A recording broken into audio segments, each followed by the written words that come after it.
Hello, assalamu alaikum. Mambo vipi Dar es Salaam Tanzania? Hii ni kwenu tena matajiri zangu.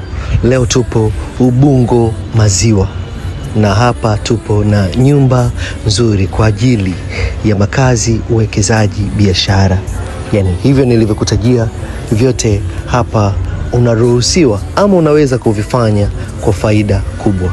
Mita chache kutoka barabara lami kufika ilipo hii nyumba nzuri yenye vyumba 7 ambavyo kwa sasa vyote vina wapangaji. Humu kuna chumba sebule, kuna chumba master, partition zimegawanyika. Eneo ni zuri sana. Bei ni rafiki ukilinganisha na eneo milioni 75 eti. Nyumba kama hii, eneo potential kama hili, kwa bei hizi ni mara chache mno unaweza kupata tajiri yangu.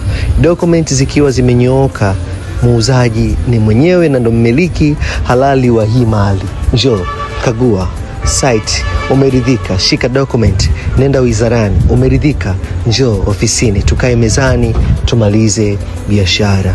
Narudia tena, bei milioni 75 kwa quality ya hii plot, na hiyo bei ni kama vitu visivyowezekana, labda kama uwe mgeni jijini, lakini kwa wenyeji wanaelewa. Karibu tajiri.